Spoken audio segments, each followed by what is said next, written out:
Why do you think that I have ADHD? Because as far as we know, no one in my family no one in recent family at least has had ADHD. Or my dad may have dyslexia, but we don't know for certain.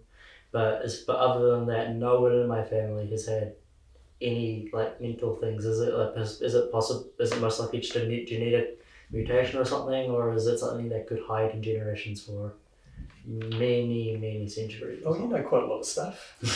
As I said, I get bored. I look things up. Yeah, you've done some research. So you're right that ADHD usually runs in families. It's quite strongly heritable or inherited.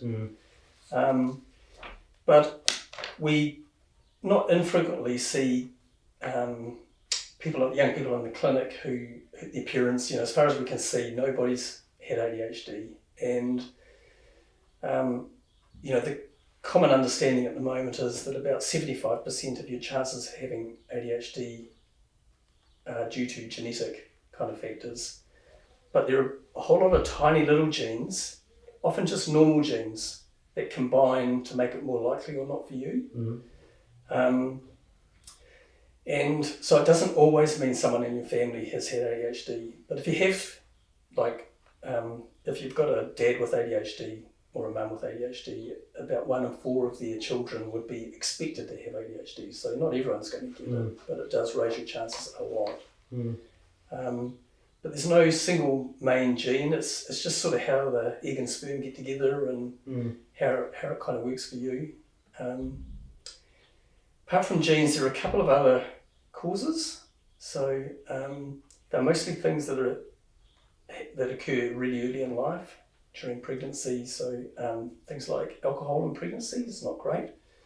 You can get fetal alcohol syndrome, which looks like ADHD, has ADHD features. There are some other kind of substances that may happen in pregnancy that can increase your chances. And then if you're born premature or if you have me and my brother were born premature. Yeah, we were supposed to be born in December. We were born in July. Right, and you're a twin? Yep. Oh, wow. Identical? No. Yeah. No. Yeah. Yes. So prematurity increases your chances, and also if you're a really low birth weight. And sometimes if you're a twin, your birth weight's lower than it would be for just a single single child. Yeah, apparently my mum could put both of us on her arms and she would just carry us around like this. Yeah, so for you that might be one of the risk factors. And then as you're growing up, if you have head injuries and things, we think that kind of increases the chances of you having ADHD too, which is, if you come for an assessment, we always ask about whether you've had head injuries. But people with ADHD are more likely to have head injuries, and then people that have had head injuries are more likely to eventually show some ADHD features.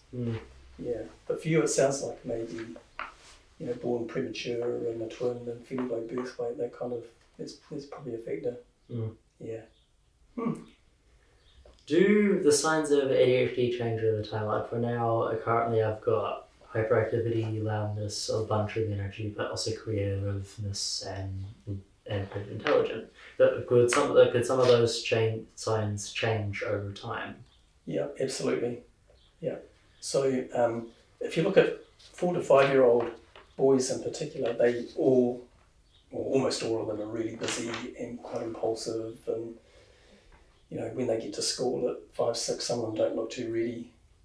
So those symptoms are really common then, and as you grow up, in general, people become less active and less impulsive.